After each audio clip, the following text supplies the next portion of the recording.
Bom dia a todos e todas, sejam muito bem-vindos a mais uma TPC de Ciências Humanas.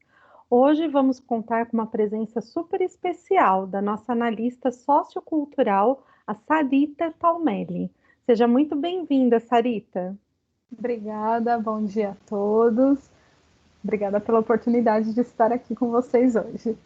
Nossa pauta hoje é super especial, por isso a presença também super especial da Sarita, porque nós vamos falar hoje sobre o uso das HQs na sala de aula. E ninguém melhor para falar de HQs do que a Sarita, né? A nossa bibliotecária lá da DE, que tem aí uma grande bagagem cultural, né, e técnica sobre o tema. Então, hoje, agora, vamos colocar aqui a nossa pauta para poder detalhar um pouquinho mais. Só um minutinho para eu compartilhar a tela.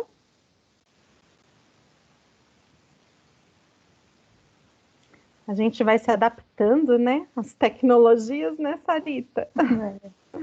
Não é fácil. Apareceu, Sari? Apareceu. Ah, então tá bom. Então vamos lá. Nossa TPC de hoje, então, ela tem como tema justamente as HQs, né, e o seu uso na sala de aula dentro da área de ciências humanas. Vamos contar com a participação da Sarita. E a nossa pauta é uma pauta um pouquinho extensa, mas bem bacana, que vocês vão gostar bastante. Então, nós vamos tratar do que são as HQs, como elas surgiram, os formatos que existem, como ler as HQs, que eu vou contar com a participação da Sarita para fazer todo esse embasamento, né, sobre o tema. E aí eu vou tratar com vocês sobre o uso pedagógico, né, das HQs. Então, como trabalhar em sala de aulas HQs, como fazer o link do uso das HQs com as ciências humanas, né? Como que a gente pode estar trabalhando as HQs a partir do currículo paulista, como criar histórias em quadrinhos, como que a gente pode incentivar essa atividade maker com os nossos alunos, que é justamente o que nós vamos trazer aqui do projeto Edu HQ, para nós estarmos aí motivando, né, os nossos alunos a trabalharem a sua criatividade a partir da interdisciplinariedade. E para finalizar, vamos trazer aqui 5 dicas para escrever um roteiro, né, de HQs para desenvolver a habilidade de leitura e escrita de nossos alunos. Agora eu vou passar a palavra para a Sarita, né, Sarita, que vai dar início à Certo. nossa pauta. Obrigada mais uma vez e bem-vinda. Obrigada, Marina. Então, eu vou iniciar aqui o compartilhamento da tela com vocês, para a gente poder dar início.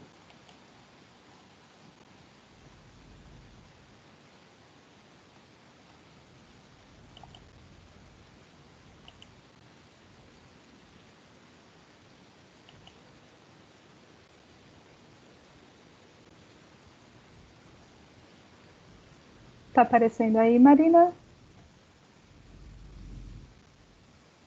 Ainda não, Sarita, tá? A tela apareceu e isso, agora sim. Tá ok, então.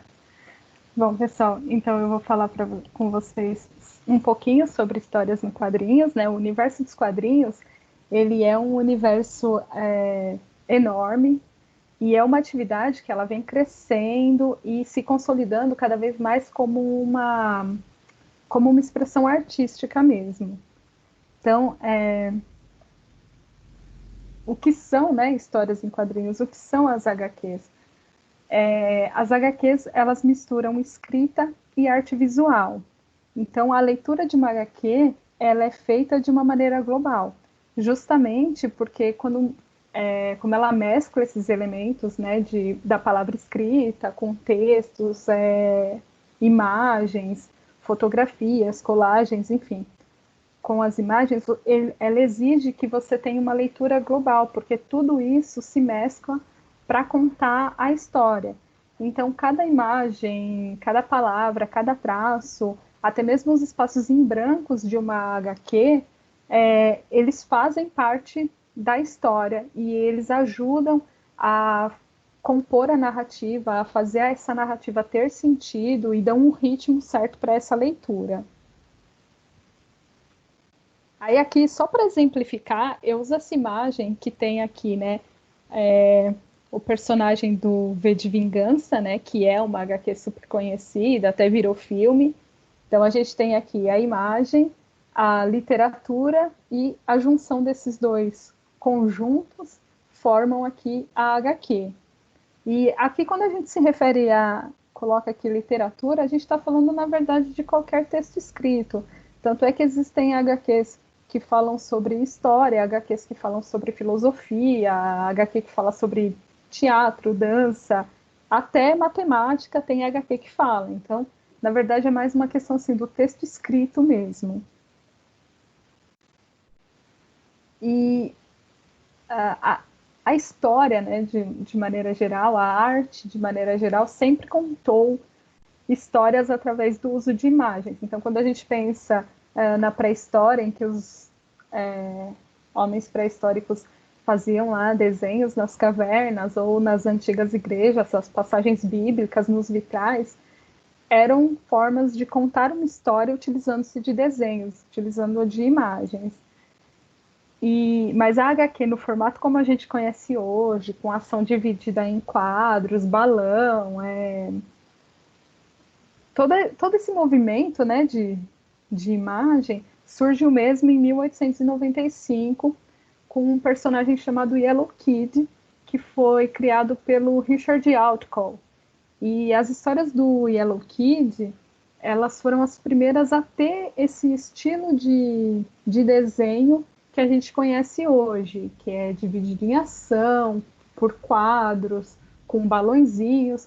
E essas tiras do Yellow Kid, elas eram publicadas em jornais de Nova York.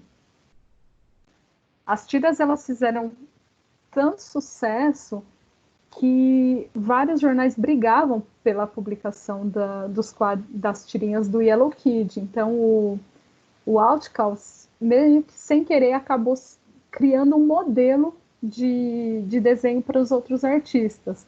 E aí os outros artistas passaram a copiar esse modelo do Outcault, com quadros, com balões, para que eles também pudessem publicar suas histórias nos jornais. Aí vocês têm uma tira do Yellow Kid, e como a gente pode perceber, existe uma ação sequencial, não tem quadradinhos bem divididos, como nas tirinhas de hoje, mas você já percebe aqui que a sequência da ação, né, acontecendo, você já tem os balões, você já tem o movimento, expressões faciais que ajudam a compor e contar a história. Então, a partir desse personagem é que se consolidou esse formato que a gente tem hoje em dia das HQs. Se eu fosse continuar falando sobre o surgimento das HQs e como isso evoluiu, a gente ia ficar aqui um dia inteiro falando sobre isso, porque tem muita coisa para ser falada sobre histórias em quadrinhos. O universo, como eu disse, é um universo em constante expansão. Então, eu vou focar um pouquinho nos formatos de HQs que a gente encontra por aí. Então, são muitos. Para começar, a gente tem que ter essa noção, né? Porque às vezes quando a gente fala em HQ, a gente pensa só em tiras ou a gente pensa só em gibis, e na verdade o universo das HQs ele é muito completo, assim, tem muita coisa mesmo. Então tem, por exemplo, os fanzines que eram são produções, né, independentes, normalmente feito por fãs, tanto é que fanzine vem de magazine e da palavra fã mesmo, seria uma revista feita por fãs. Então, normalmente os fanzines, eles traziam textos escritos, traziam imagens, desenhos, fotografias sobre um determinado tema. E aqui no Brasil, os fanzines fizeram muito sucesso na década de 80, principalmente fanzines independentes que falavam sobre movimentos musicais, como o movimento punk rock, por exemplo. Tinha muitos fanzines a respeito desse movimento. E o fanzine ele pode abordar qualquer assunto do qual você seja fã. Então você pode fazer um fanzine sobre alguma saga, como Star Wars, Harry Potter. Você pode fazer um fanzine sobre música, um fanzine sobre heróis. E na escola, o fanzine pode ser feito também, por exemplo, contando a história do patrono da escola. Enfim, é um formato que dá para a gente fazer bastante trabalhos com ele. Tanto é que vale até uma orientação, uma TPC, uma OT aí sobre como fazer fanzines, mas isso fica para um outro momento. A gente tem as fotonovelas, que é um formato bastante comum.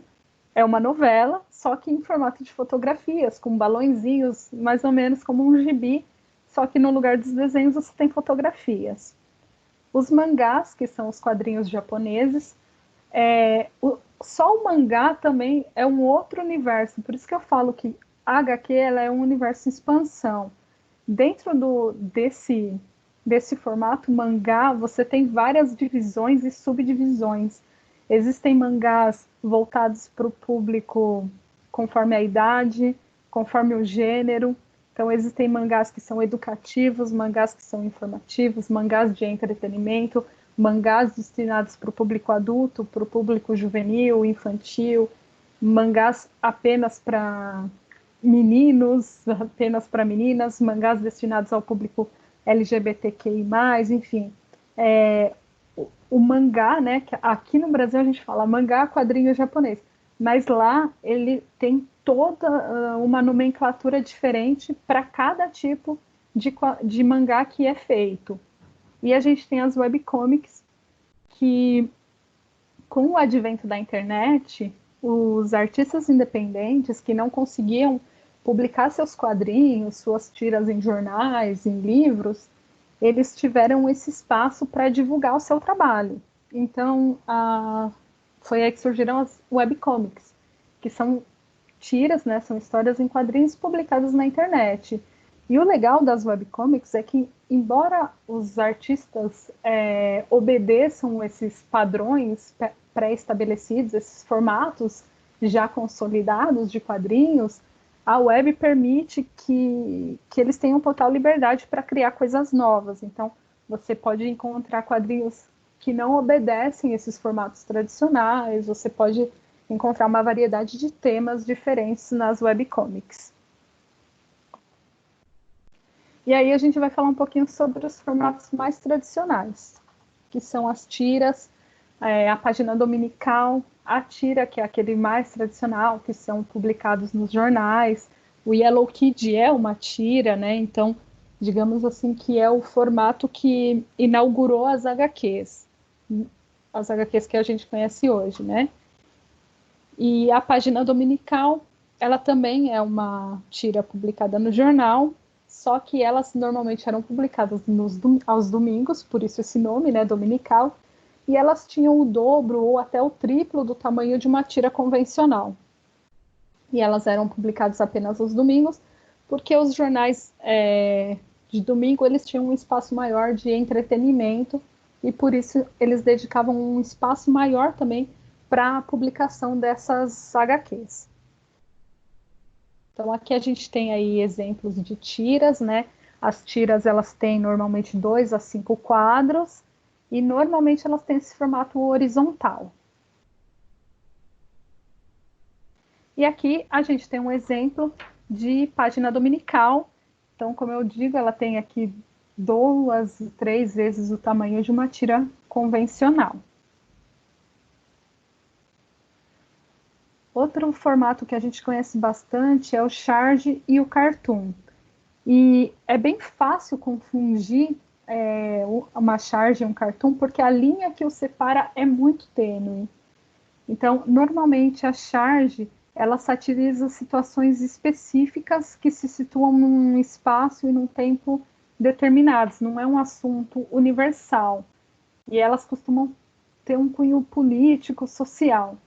E o cartoon, ele relaciona-se muito mais ao comportamento humano. Às vezes ele até tem um viés político, social, mas as situações expressas num cartoon, elas costumam ser atemporais e universais. Então, o cartoon, em qualquer momento, em qualquer ano que você pegar esse cartoon, ele vai fazer sentido. E aí, para exemplificar, eu trago aqui uma charge e um cartoon.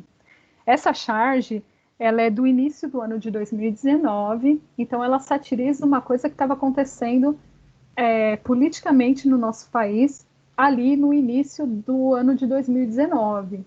Tá? Então não é uma charge, não é uma HQ que faz sentido em outro lugar. Então é uma coisa muito particular, é uma coisa que faz muito sentido aqui no Brasil e que fazia muito mais sentido naquele momento, lá em meados de fevereiro, março de 2019. Talvez hoje, julho de 2020, essa charge já tenha perdido um pouco o sentido. Talvez daqui 10 anos, quando você visualizar essa charge, ela já não vai ter nenhuma graça, ela já não vai não vai fazer o menor sentido para quem a lê.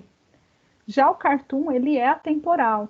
Então aqui eu trago um cartoon que é do Ziraldo e ele traz uma temática que é super atual, que ela é atemporal, é universal e poderia ter esse cartoon poderia ter sido desenhado tipo na semana passada ou a gente teve recentemente o movimento Vidas Negras Importam e isso tem tudo a ver com esse cartoon.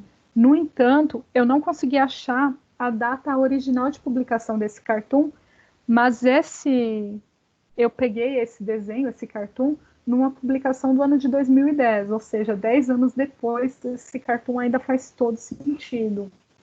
O assunto dele ainda é muito atual. E aí aqui a gente vem falar um pouquinho sobre as graphic novels, ou romances gráficos, novelas gráficas, enfim. As graphics, elas surgem ali na década de 70, mais ou menos. Elas são mais autorais do que as tiras, elas não se limitam, não tinham um limite de tema, assim, sabe? Eu não vou falar só sobre política, elas permitiam que o artista tivesse um pouco mais de liberdade para falar sobre o que ele quisesse. Então, as graphics, elas se assemelham muito a um livro, a uma obra literária. E, originalmente, as graphics, elas visavam um público mais adulto. E a gente tem aí 3 nomes muito importantes quando a gente fala de graphic novel. O Richard Kyle, que foi o cara que usou esse termo pela primeira vez, né, que usou o termo graphic novel pela primeira vez. O Will Eisner, que popularizou esse termo e popularizou as graphic novels mesmo. Tanto é que existe o prêmio Eisner, que ele é como o Oscar dos quadrinhos. Todos os anos o prêmio Eisner celebra aí quadrinhos que tenham sido publicados e que tenham temáticas interessantes, que tenham uma arte bem feita, enfim. O prêmio Eisner ele é como se fosse o Oscar dos quadrinhos. E o Robert Crumb, que é um artista meio underground, que trouxe temas mais polêmicos para esse universo, que fez com que as graphics tomassem um sentido meio revolucionário, assim. Então, as graphics, elas começaram a tratar temas que normalmente não eram abordados em história em quadrinhos, o que fez com que as graphic novels ganhassem uma notoriedade, assim. E aí agora também, para exemplificar, eu vou mostrar algumas graphics para vocês. Aqui a gente tem uma graphic de um brasileiro, Marcelo de Salete, é uma graphic que foi premiada e fala, embora seja uma obra de ficção, ela tem um cunho, um pano de fundo bem real, né? Que fala um pouco sobre o período da escravidão no Brasil, então é uma obra que dá para debater um pouco sobre o racismo, né? Essas questões sociais. Aqui eu trago a Maus, do Art Spiegelman. Maus é uma graphic novel também premiada, e ela é meio que uma obra biográfica, porque o Art Spiegelman, ele fala um pouco sobre a questão da Segunda Guerra Mundial, do nazismo, e ele conta a história dos pais dele, que eram judeus, né? E como eles sobreviveram, né, a toda aquela situação ali. Então, muito do que tem ali nessa obra baseada nas histórias que o pai dele realmente viveu durante esse período. E aí eu tenho uma graphic também brasileira. Essa é uma adaptação literária. Então, existem muitas adaptações literárias que estão sendo feitas aí, né? E toda adaptação literária para o formato quadrinhos, ela é considerada graphic novel. Eu escolhi essa, Dois Irmãos, que foi adaptada pelo Fábio Moon e pelo Gabriel Bá. Foi baseado na obra Dois Irmãos, né, do Milton Ratum. E eu escolhi essa obra para exemplificar para vocês, justamente porque muita gente torce o nariz quando a gente fala em HQ, quando a gente fala em adaptação de obras literárias para o formato HQ, porque acham que vai ser uma arte menor ou que vai distanciar a leitura, né, da obra original. E, na verdade, é justamente o oposto. Eu mesma nunca tinha tido interesse nenhum em ler Dois Irmãos do Milton Ratum, mas como eu sou uma grande fã do Fábio Moon e do Gabriel Bá, eu li a HQ Dois Irmãos, e aí depois eu fui procurar o original do Milton Ratum. E aí eu li o original, a obra literária original. Então, assim, a HQ ela tem sim esse poder de aproximar o aluno daquele assunto, né, daquela leitura. E para mostrar o quanto uma HQ ela é bem feita, eu vou falar um pouquinho sobre essa obra, porque essa é uma obra que, como eu disse, eu sou fã do Fábio Moon e do Gabriel Bá, então eu assisti algumas entrevistas, eu já fui a uma palestra com eles, e eles falaram sobre essa obra. Essa obra demorou 4 anos para ser finalizada, porque quando eles foram convidados pela editora a Companhia das Letras para adaptar a obra do Milton Ratum para os quadrinhos, eles precisaram ler a obra, depois reler, pensando no que era essencial. Depois eles fizeram entrevistas com o autor, né, com o Milton Ratum. Eles viajaram até Manaus, a obra se passa em Manaus, né, a história se passa em Manaus. Eles foram para lá para entender como era a vida lá, para fotografar lugares que são descritos na obra, para poder, enfim, começar a trabalhar no roteiro e nos desenhos. Então, ao todo, eles levaram 4 anos para fazer. E com isso eu quero mostrar que os quadrinhos, eles são obras que são feitas muito seriamente. Os artistas, eles se debruçam muito tempo nessas obras para apresentar uma coisa de qualidade. E aí, nesse slide, eu trouxe algumas capas de um projeto do Maurício de Souza, que é a Graphic MSP.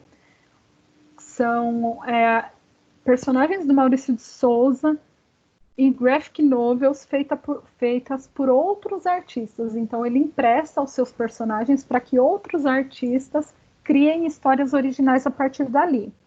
E com isso eu quero mostrar que assim, as graphic novels elas começaram tendo como foco um público mais adulto, mas hoje em dia existem graphics para todos os públicos. Então, quando você vê essas várias capas aí, a gente tem, por exemplo, as graphics da Turma da Mônica, do Chico Bento, que tem uma linguagem, uns desenhos mais,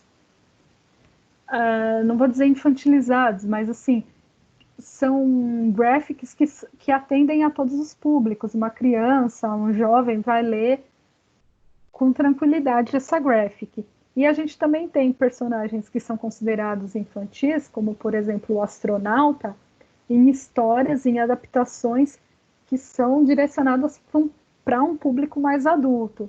Então, a graphic, as histórias em quadrinhos, de um modo geral, elas têm essa característica de atender a todos os públicos.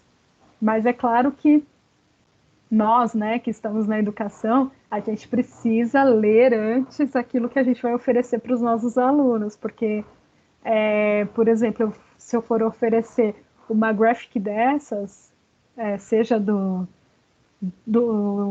as graphics MSP do Maurício de Souza ou outras graphics, eu tenho que saber se aquilo vai estar de acordo com a faixa etária dos alunos, enfim. Mas isso aí é uma outra conversa, só para demonstrar aqui para vocês que hoje em dia existe graphic para todos os públicos. E agora a gente vai falar do mais comum, que é a revista em quadrinhos, o nosso famoso gibi.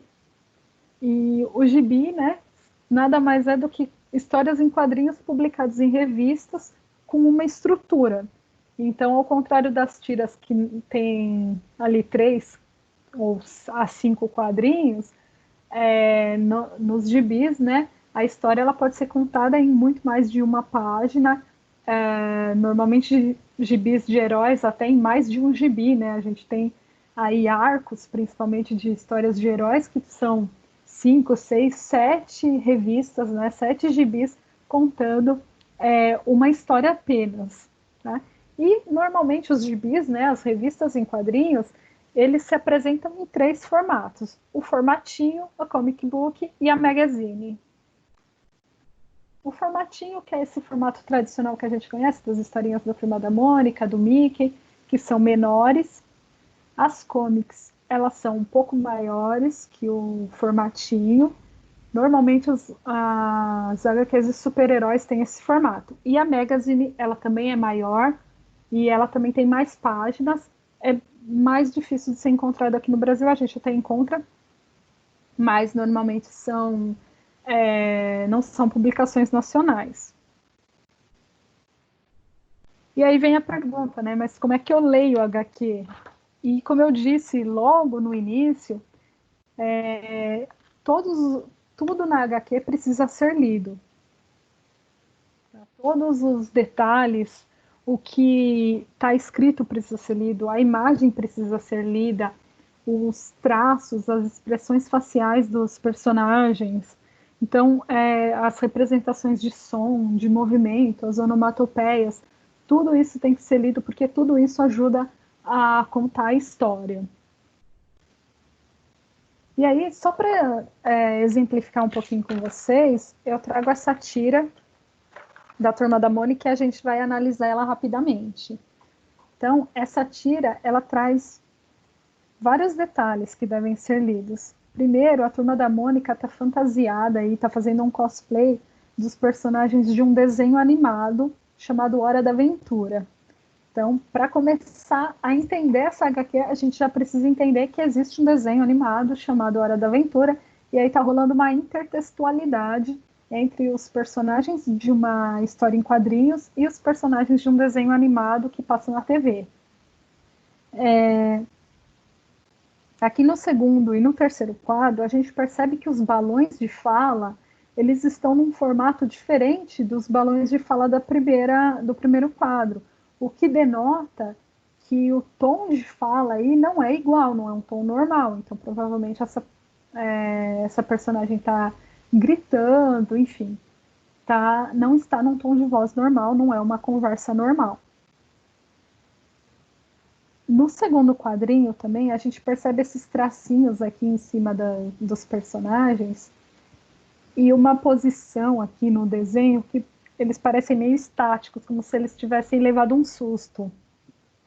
E isso também conta uma história. Então, imaginem se eu apenas ler o que está escrito sem observar a imagem, meio que perde o sentido. E no último quadro, a gente tem aqui, em primeiro plano, a Magali correndo atrás desse personagem que agora eu não me lembro o nome, mas que é um personagem do desenho Hora da Aventura. Esse personagem ele está fazendo um cosplay da Princesa Caroço, que é uma princesa que se parece realmente com um algodão doce no desenho Hora da Aventura. Por isso a Magali o confunde com o algodão doce. E aqui de fundo, nós percebemos a expressão da Mônica. Ela tem uma onomatopeia aqui, ó, um tap, como se ela estivesse dando um tapinha na testa, né, como que desaprovando a ação da Magali. Então, percebam que se eu só leio o texto escrito, o tanto de informação que fica perdida, porque a informação ela está sendo muito mais passada para nós através do desenho do que o texto escrito. E aqui eu trago um outro exemplo. Esse quadrinho é do Liniers, que é um quadrinista argentino, é uma tira, né? Dessa personagem, essa personagem se chama Enriqueta, o gatinho dela é o Fellini, E o Liners, ele sempre traz essa intertextualidade também. Lá da Turma da Mônica nós percebemos que rolou uma intertextualidade com um desenho animado, que é o Hora da Aventura, e nessa a gente percebe que rola uma intertextualidade com um livro, com uma obra literária, que é Volta ao Mundo em 80 Dias, do Júlio Verne.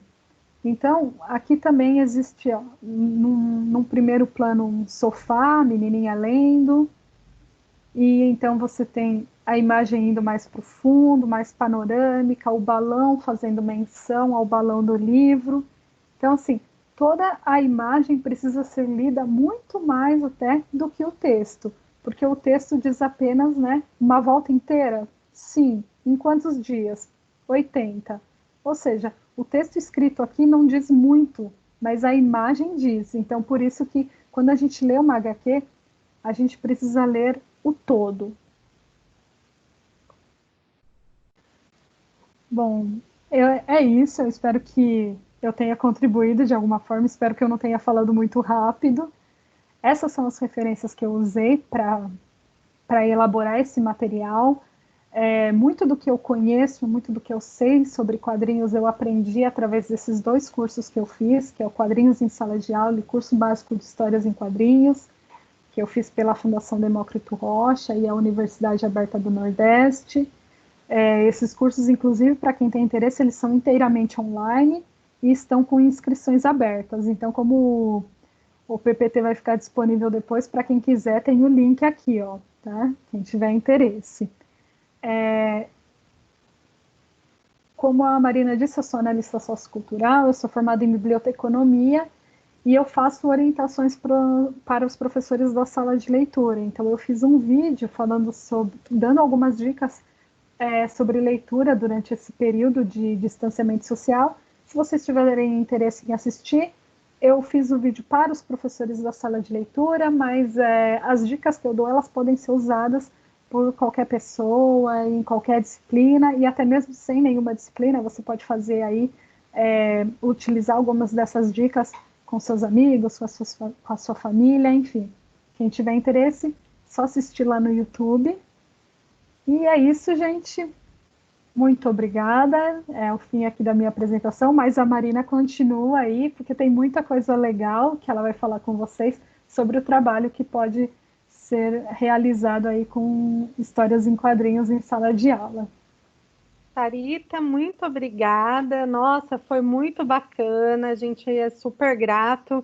Você tem um conhecimento bem profundo, né, sobre esse universo das HQs, né, que ainda eu estou iniciando, né, se pararmos para pensar, né, nesse universo, mas foi super válida a sua contribuição, que veio aqui somar bastante na parte pedagógica, né? Todo esse embasamento da construção histórica mesmo, né? Dessa arte, né? Literária da HQ, os formatos, os tipos, né? Que nós temos, porque às vezes a gente coloca tudo no mesmo balaio e acha que é tudo a mesma coisa, e não é. E assim, para nós das ciências humanas, algo que é super bacana é a gente pensar nesse tipo de literatura, que é uma literatura de uma linguagem acessível, muito visual, que vai combinar, né, várias linguagens, a verbal, a não verbal, toda a parte da criatividade, o contexto que ela foi escrita. Então, isso é muito importante dentro das ciências humanas, né? E nós vemos aí de vários ATPCs falando justamente sobre o uso de metodologias ativas, de recursos pedagógicos que venham aí a trazer um engajamento maior do nosso aluno, né? E a gente tem muitas vezes que tentar falar a linguagem que o nosso aluno fala. E a nossa juventude, né, os nossos alunos, eles gostam muito desse universo das HQs. Então, a gente tentar trabalhar essa linguagem é super válido, porque a gente pode, a partir de algo que é bem natural para eles, tá trazendo aí uma metodologia para estar aprofundando conhecimentos, fazendo um link com a literatura tradicional, como você disse, né, na obra Dois Irmãos. e a gente pode fazer toda uma reflexão e todo um trabalho de análise realmente, quadro a quadro, imagens, as expressões, o vestuário, a paisagem, né, da HQ. Sim. E a gente pode estar fazendo os links com todas as disciplinas das ciências humanas. Então, trabalhando aí de uma maneira interdisciplinar e transdisciplinar, porque nós vamos ter aí toda a parte da arte, da literatura, toda a parte até mesmo, né, da química, se a gente parar para pensar, né, os materiais utilizados para você imprimir uma HQ, né? Exato. Então, é um universo muito amplo, que vai muito além só daquela visão que a gente tem, às vezes, mais tradicional, de, eu vou ler um gibi por ler. E você consegue fazer todo um trabalho pedagógico que vai resultar numa aprendizagem significativa do meu aluno. Sim. Inclusive, né? Marina, agora você falando, me lembrei de uma coisa aqui. As HQs, principalmente de super-heróis, elas têm uma ligação muito grande com a história. Quando muitos surge, de por guerra, exemplo, né? Sim, muitos de guerra. O Pantera Negra, que é um personagem que hoje em dia fez um sucesso por conta do filme e tal, ele surge num momento super político, que tem todo um contexto social dos direitos civis, né? dos direitos civis, o movimento Pantera Negra. Então, assim, é um gibi de super-herói? Mas é um gibi de super-herói que você pode trazer para sua aula e debater vários temas. Com certeza. Os X-Men mesmo, né, que é aquele grupo de mutantes, sim. Se você ler com um olhar mais apurado, você vai ver que eles estão falando sobre direitos civis, direitos sociais, você está falando sobre igualdade, minorias.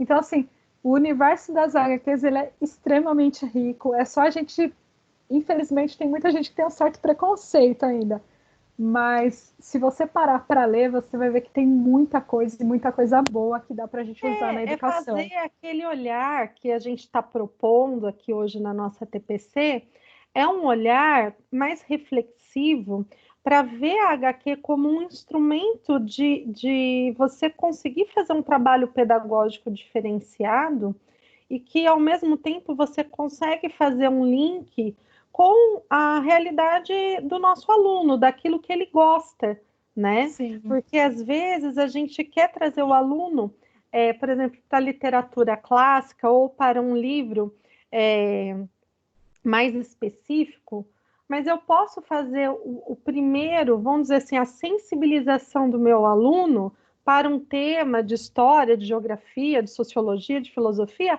a partir da HQ. Eu posso fazer o que você fez lá no Dois Irmãos.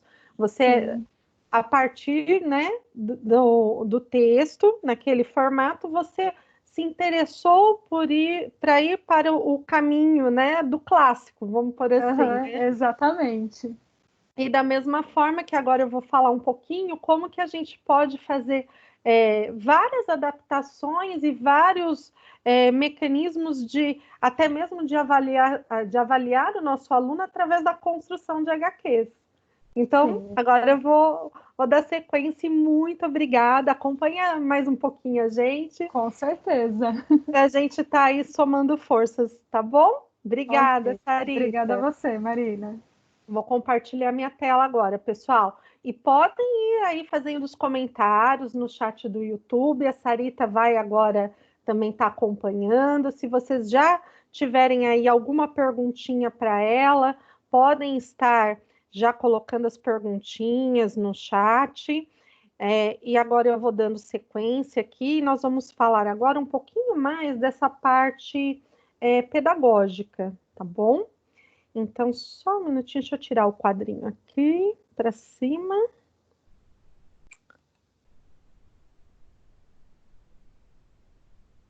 Só um minutinho, deixa eu só voltar aqui, gente, que deu uma saidinha. A gente vai se adaptando, como nós sempre falamos, né? Essa parte da tecnologia. Vou só parar aqui. Compartilhar. Vamos lá. Ok. Sarita está com o som aberto, Sarita? Você está vendo a tela? Estou vendo a tela, Marina. Ah, então tá bom. Então vamos lá. Deixa eu só passar para cá. Ó. Esse quadradinho que a gente fica aqui pequenininho, às vezes ele atrapalha, né, da gente enxergar. Então vamos lá, pessoal. Vamos falar um pouquinho, a partir de tudo isso que a Sarita falou, dessa construção histórica do gênero das HQs, né? Como que nós podemos, de fato, estar usando esse recurso nas nossas aulas? Lembrando que toda a fonte literária ela é um instrumento, né, para o estudo das ciências sociais. A gente pode estar sempre buscando diversificar, né, os nossos mecanismos aí de documentação, de fonte realmente para um estudo e análise do contexto social, histórico, geográfico e humano. Quando a gente fala em HQs, pessoal, a gente vai considerar a HQ também como uma forma de expressão dos homens no seu tempo. Como a Sarita falou, a HQ ela vai estar ali mostrando as visões que o autor tem de determinada circunstância, de determinado fato social, podem ser de uma maneira mais específica e pontual, ou podem ser de uma maneira mais atemporal, né? Como ela já explicou.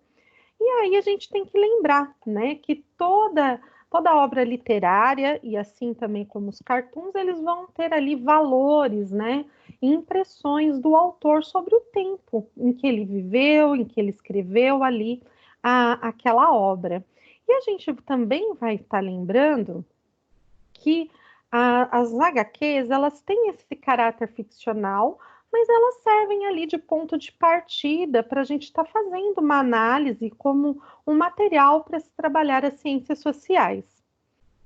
Quando nós falamos das HQs, a gente tem que lembrar que muitas têm também um apelo cômico, né? E que retratam essa visão do autor sobre a sociedade. E que através desse viés cômico, a gente pode estar ali despertando para discussões muito mais profundas a respeito de determinados fatos sociais. Também podemos lembrar que não dá para levar a HQ como uma verdade histórica de uma época, mas ela é ponto de partida para várias reflexões. Porque, como a Sarita disse, quando a gente fala lá do Pantera Negra e etc., né, nós vamos perceber que ali elas estão sendo construídas, essas histórias, a partir do momento e das impressões do autor, do momento que ele vive e das suas impressões, mas que nós temos todo um caráter ali do enredo ficcional. Então a gente tem que saber dosar aquilo ali, assim como nos filmes, que muitas vezes tem temas que tem um roteiro que se passa num contexto histórico, e a gente tem que saber ali fazer a identificação do que é e do que não é realmente um fato. Na sala de aula, nós podemos pensar no que a autora Rama falou, né?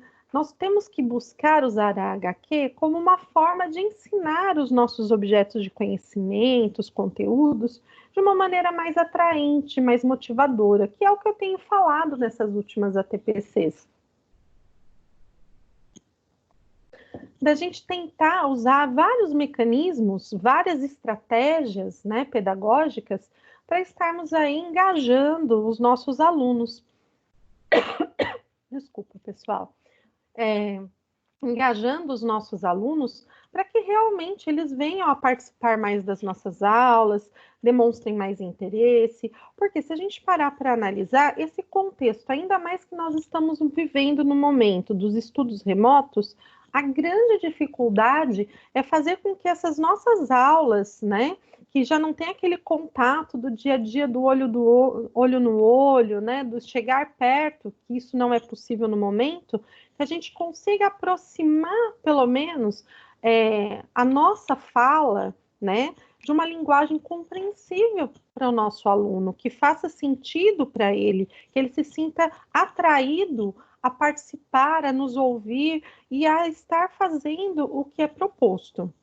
E como a Sarita disse, né, na primeira parte, Havia sempre, principalmente, né, Sarita, até aí o início dos anos 90, muito preconceito em relação ao uso das HQs nas escolas, né?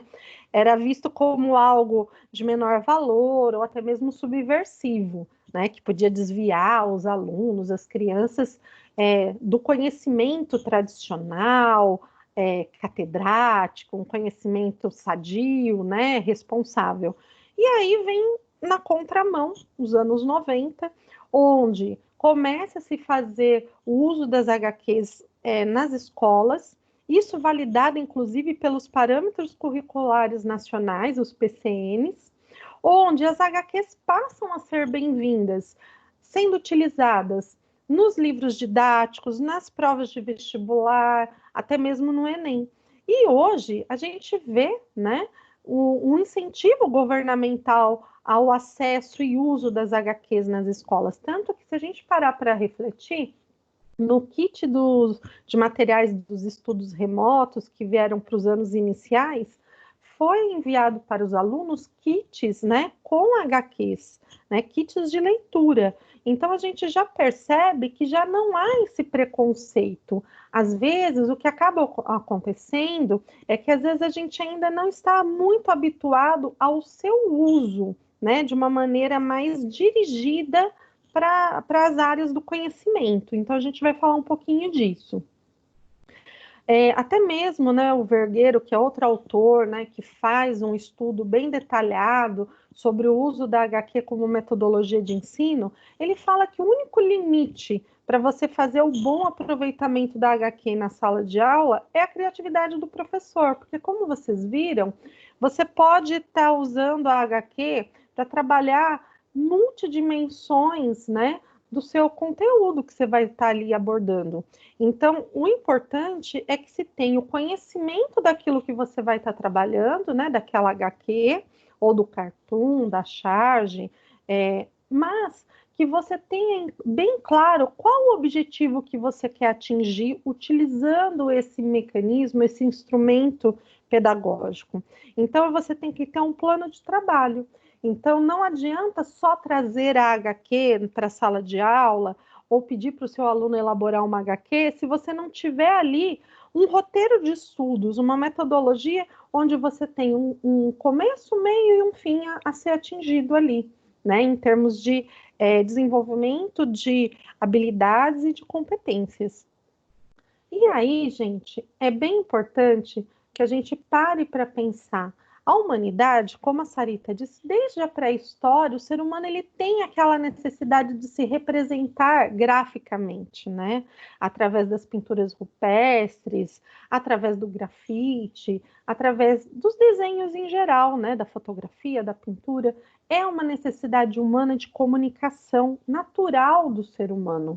Então, por que não usar, né, a imagem gráfica somada à linguagem verbal para estarmos utilizando ali como um instrumento pedagógico que vai atingir o nosso estudante, o nosso aluno, de uma maneira mais eficaz, né? Os nossos alunos hoje, eles são muito visuais. Essa geração é uma geração muito imaginética, né?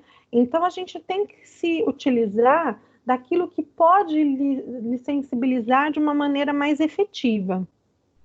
Pode ser, né, um recurso paralelo para instigar discussões, debates, argumentações, questionamentos na nossa aula.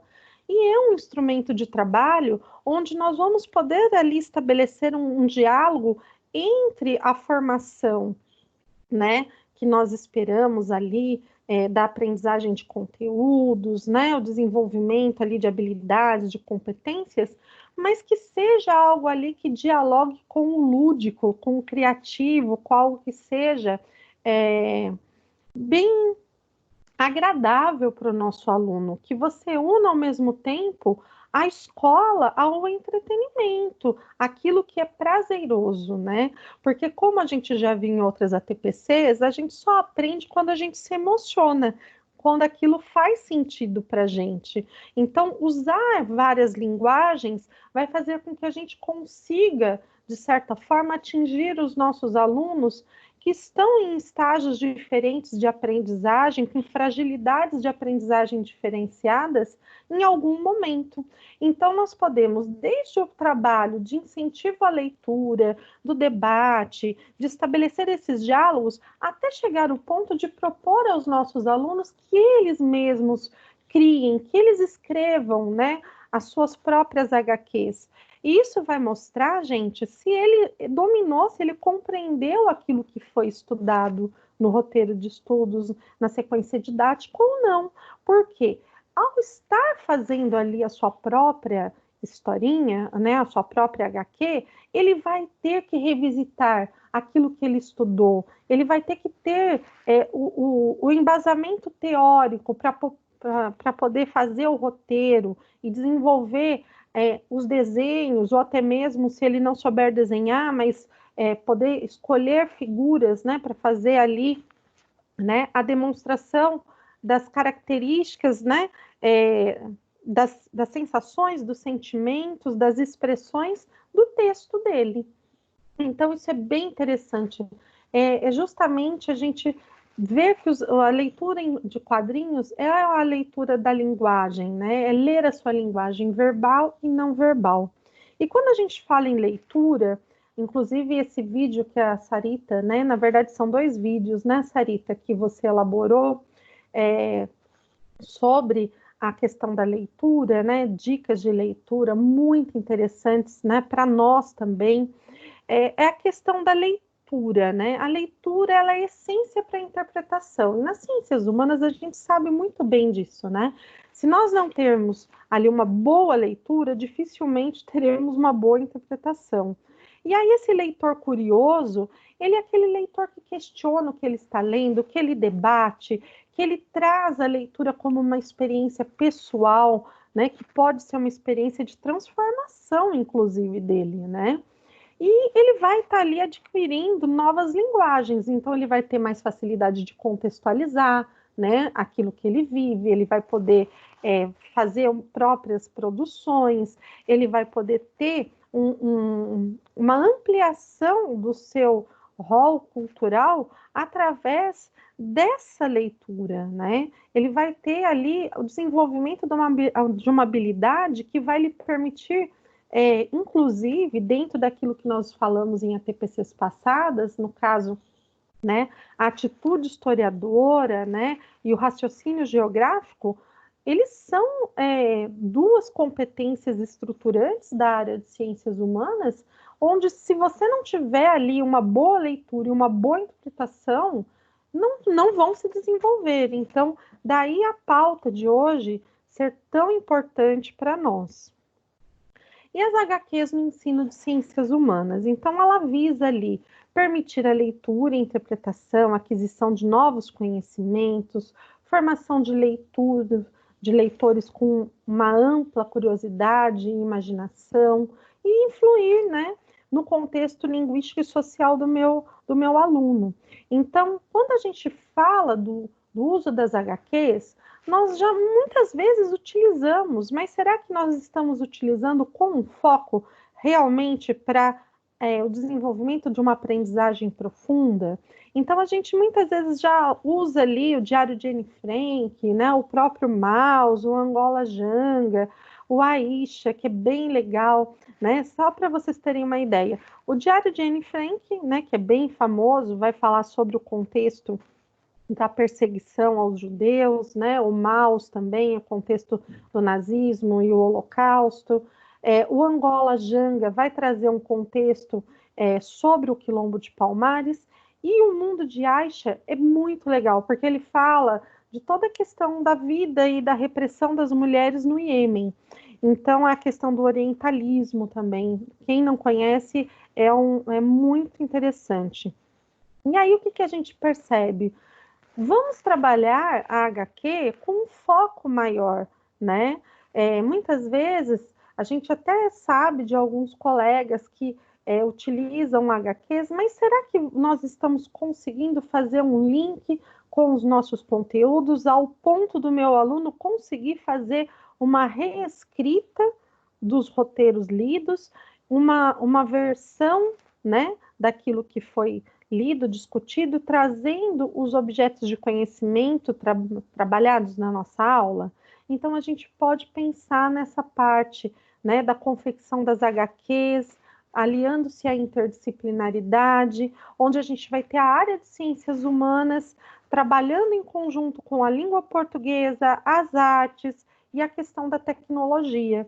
Então, a gente vai ter uma visão, né, ampliada do nosso trabalho, podendo, inclusive, como eu já falei também em ATPCs passadas, simplificar o nosso trabalho nesse momento de pandemia, fazendo um trabalho, né, interdisciplinar com outros colegas, onde a gente poderia ter como produto final, né, a elaboração de uma HQ que poderia ser um instrumento de avaliação conjunto, né, onde a gente tem uma visão de produção do conhecimento como um todo. Então, eu poderia ali propor uma atividade onde cada uma dessas disciplinas pudesse estar trabalhando de alguma maneira essa HQ, essa história em quadrinhos, e eu poderia, ao final, ter uma produção de uma HQ dos meus alunos que todos os outros professores pudessem avaliar conjuntamente comigo, tá bem? E o trabalho com as HQs, né? Então, nosso aluno, ele vai despertar ali o maker, o protagonismo, ele vai poder se expressar, né? A sua criatividade, as suas ideias, o que ele realmente aprendeu. É o saber fazendo, gente, né? Ele vai estar ali pondo a mão na massa de maneira autônoma, singular, porque ele vai poder se expressar, né? De uma maneira mais protagonista. Então, essa atividade é uma atividade que, apesar de simples, ela tem uma grandeza enorme em termos de ganhos para a aprendizagem do meu aluno, porque as HQs elas vão exercitar diferentes habilidades cognitivas. Ela une cultura, entretenimento, né, linguagem verbal, não verbal. Então, as HQs elas conseguem transpor habilidades, né, competências que são ali trabalhadas no currículo paulista. Se nós pararmos para analisar as competências específicas só do ensino fundamental, para a gente não se prolongar muito por conta do nosso tempo, nós temos aqui 4 competências específicas que dialogam diretamente com o trabalho com HQs. É interpretar e expressar, a competência 4. A 6, construir argumentos, negociar e defender ideias e opiniões. E a 7, utilizar as linguagens, né, as múltiplas linguagens, no caso aqui, cartográfica, gráfica, iconográfica e diferentes gêneros textuais. Então, olhem como que essas 3 competências estruturantes da área de ciências humanas, elas já dialogam diretamente com o uso das HQs em sala de aula, e elas estão diretamente linkadas também com competências gerais, né, aquelas 10 competências gerais da BNCC. No caso da geografia, só para exemplificar, a autora Rama, ela fala, né, que como as HQs são feitas em diferentes cenários, né, diferentes países, abre espaço para a gente fazer uma leitura, né, uma discussão sobre as diferentes formas de representação de espaço, paisagem, escala, visão vertical, visão oblíqua, leitura de símbolos. Então, ela abre caminho para a gente ter ali um rol de elementos a serem discutidos e serem trabalhados imenso. No caso da história, ela nos ajuda a ilustrar, né, aspectos da vida social de uma comunidade do passado. Ela ajuda também a fazer registros de época através dos seus enredos. A gente só tem que ter aquele cuidado, como eu falei anteriormente, de conhecer a HQ, que a gente vai trabalhar com o nosso aluno de uma maneira bem intensa, né? Porque a gente sabe que toda obra literária, ela vai refletir valores, visões de mundo e ideologia, então a gente tem que saber do que se trata exatamente para poder, inclusive, apresentar para esse aluno e poder fazer a mediação, tá?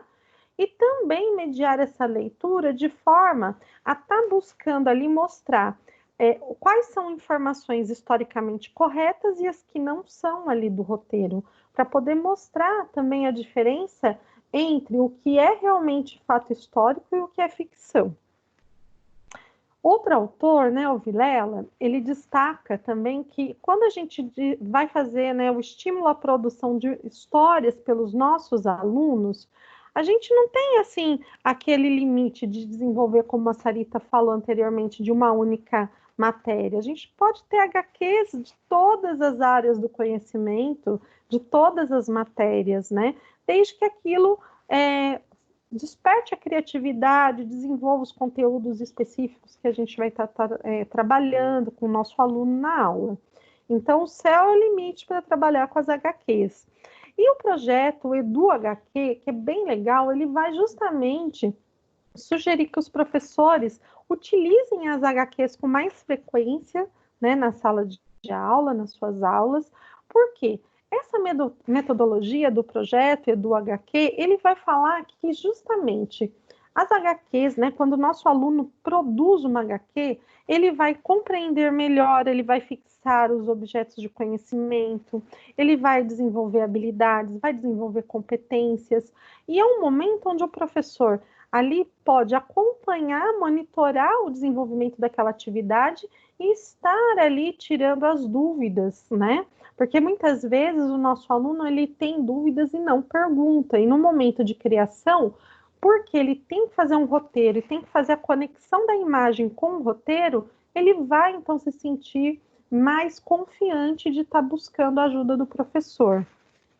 E quais seriam aí as estratégias, né, para a gente criar as histórias em quadrinhos? Propor aos alunos que criem, né, as suas histórias, né, podem estar aí fazendo a conexão entre o que foi estudado com uma linguagem diferente do que a gente usa no dia a dia. Eles podem retomar os conceitos, fazer revisão, desenvolver novos temas. Eles vão ter que elaborar uma sequência lógica no enredo, e isso é muito importante. E também lembrar, né, que é uma atividade que ela está aberta a todas as faixas etárias, porque o objetivo é justamente o desenvolvimento do processo de criação e a reflexão. Algumas sugestões, né, que eu vou falar mais brevemente, porque a Sarita já fez isso na primeira parte. Temos aqui a Mafalda, né, que trata bem o contexto da Guerra Fria, né, da guerra nuclear, que é muito usada pelos nossos colegas nas aulas de geografia. Lembrando, né, que ela foi escrita pelo Argentino Quino nos anos 60, no auge da Guerra Fria, né, mas lembrando sempre que é uma HQ, né, que vai trazer ali a opinião do autor, a influência do tempo que ele viveu, e a gente pode concordar ou discordar, mas é importante fazer sempre o uso e a análise. Asterix, que eu adoro, eu sempre fiz aí grande uso do Asterix nas minhas aulas de história, né, principalmente para trazer uma leveza quando a gente trata da República Romana, porque é um assunto denso, né? E aí o que a gente tem ali? Toda a questão, né, do processo de expansão territorial, né, do processo de expansão econômico dos romanos em direção ali a uma dominação também cultural. Então nós temos toda a questão da resistência, né, dos gauleses em relação ao processo de romanização. E é muito interessante que quando a gente trabalha, né, a HQ do Asterix e Obelix, ela não trata apenas também só da antiguidade. Nós temos ali vários momentos onde nós temos uma crítica ao capitalismo, ao mundo contemporâneo, que a gente pode fazer um link, né, com o cotidiano dos nossos alunos, né, com a geografia também, a sociologia, a filosofia. No caso dos cartunistas brasileiros, a Sarita já falou um pouquinho, mas eu queria ressaltar o Enfio, né, que ele começa a sua carreira bem no início da ditadura, então ele vai ser um grande crítico, né, à falta de liberdade de expressão, à ditadura brasileira. Ele vai ser um grande colaborador do jornal Pasquim, né, que é uma publicação de resistência, e ele foi um grande membro, né, do movimento das diretas já. Então a gente vai ter vários cartoons dele, justamente fazendo aí a crítica à falta, né, de liberdade política que o nosso país vivia. E também ele vai fazer aí, na transição para o período democrático, uma crítica ao analfabetismo político da nossa sociedade, né? Então, aí ele fala sobre a questão do voto do analfabeto na Constituição de 1988, que não é só uma questão de analfabeto funcional, mas a questão da falta de esclarecimento político da nossa sociedade, em onde nós vamos ter ali, né, até nessa quadra, né, Sarita, nós vamos ter aqui uma crítica dele em relação às pessoas que acabavam escolhendo o candidato pela aparência, né, e não pela sua plataforma política. Nós temos também algumas publicações que já são elaboradas justamente com o objetivo, né, pedagógico, como é o caso do trabalho do Miguel Paiva e da Lilian Schwartz, onde nós vamos ter ali uma HQ deles falando sobre o movimento de independência no Brasil, com a sua visão crítica, inclusive, sobre a questão das influências inglesas, né? E aí também eles fazem todo um trabalho com base em fontes historiográficas do tema, então é bem interessante. Quem não conhece ainda a publicação, se chama Da Colônia ao Império, é da editora brasiliense, né? E é bem interessante, porque ela vai trazer justamente já o uso pedagógico direcionado, né, dessa questão da HQ. E os desafios, gente? São 3 grandes desafios o uso da HQ em sala de aula, né? Primeiro desafio é trabalhar com a dupla linguagem, texto e imagem, né? Então a gente tem que estar fazendo toda uma questão de sensibilização do nosso aluno para fazer a análise da HQ, quanto à forma, quanto ao conteúdo. Então é importante, inclusive, quando a gente fala, né? Como a Sarita mostrou também, analisar a expressão dos personagens, porque às vezes o jeito como eles se vestem, os cenários, a paisagem, os recursos gráficos, eles dizem mais do que o texto verbal. E o conteúdo, né? Será que a caracterização psicológica dos personagens, a qualidade do texto, o vocabulário, os sentimentos, será que eles despertam, né, algo no aluno? Será que naquele texto há estereótipos ou preconceitos? Então, a gente já faz um link aí com a sociologia, com a filosofia, para fazer essa análise mais profunda. O segundo desafio é os alunos terem domínio do enredo da história. Então, eles precisam realmente conhecer a história, né, através dessa leitura, para eles terem aí condições de recontar a história, de conseguirem entender a mensagem, né, a moral da história e a conclusão embutida no que foi lido. E também o terceiro desafio é fazer a conexão com o conteúdo, com o objeto de conhecimento que foi trabalhado nas aulas, né? E que ele tenha condições de, ao final ali do trabalho, fazer uma interpretação, né? Uma crítica daquilo que foi estudado.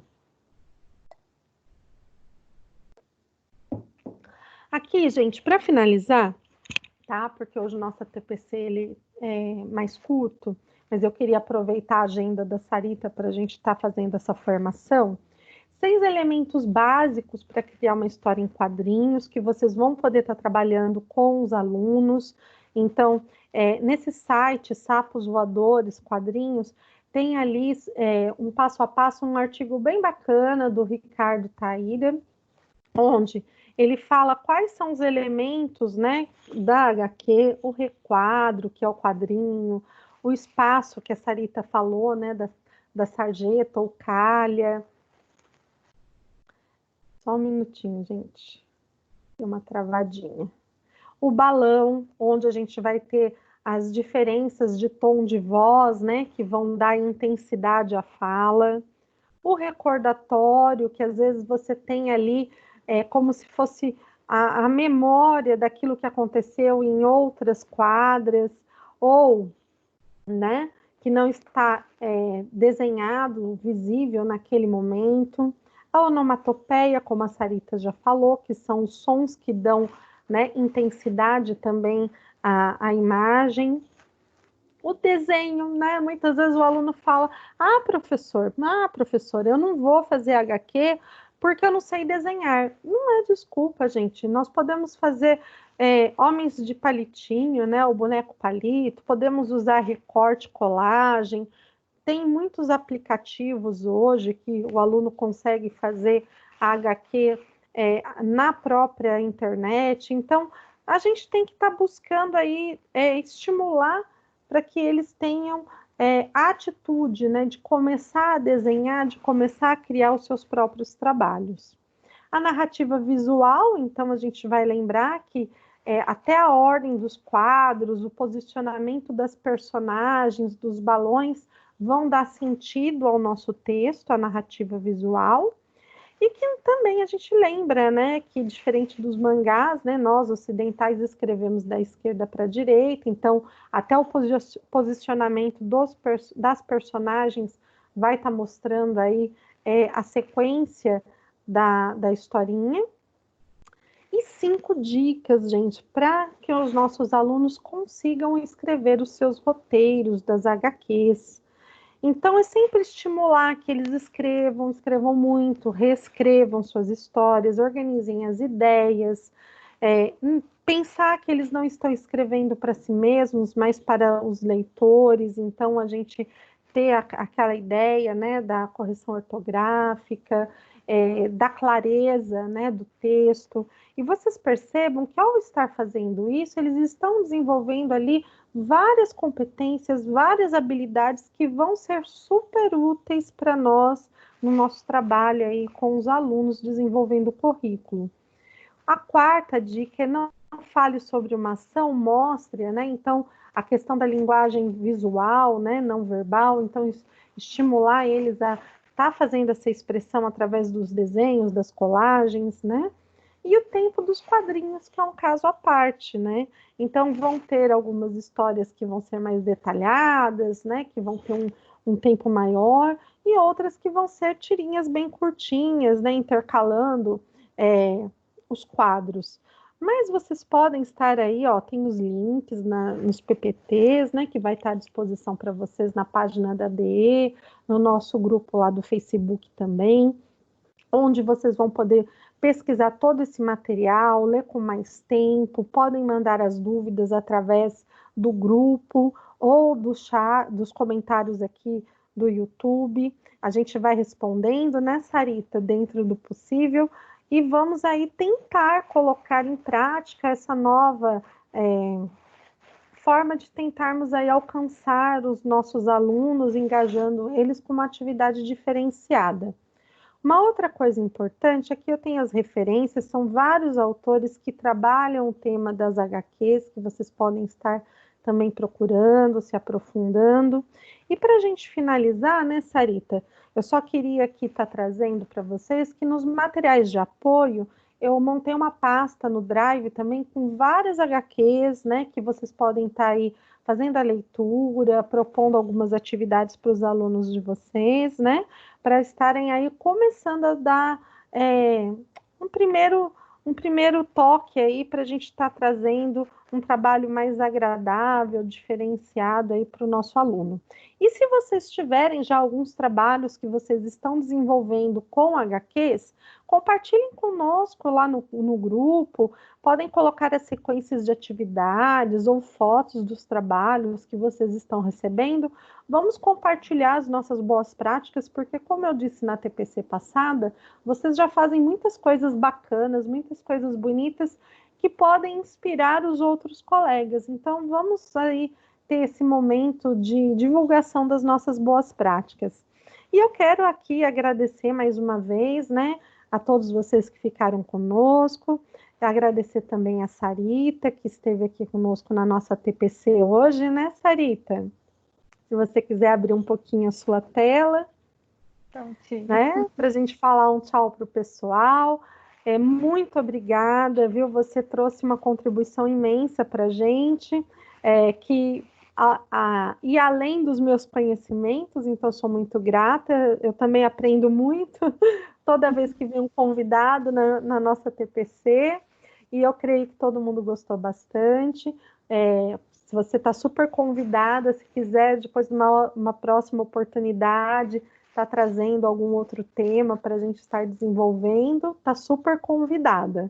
Tá? Muito obrigada. Eu que agradeço o convite. Você sabe que eu adoro fazer essas participações especiais, principalmente quando o assunto é leitura, HQ. Eu sou dessa área, eu sou apaixonada pela minha área.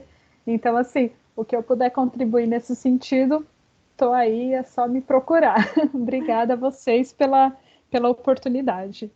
Obrigada eu, Sarita. E obrigada, professores e professoras. Até semana que vem. Fiquem com Deus. Um grande abraço. Um abraço, pessoal.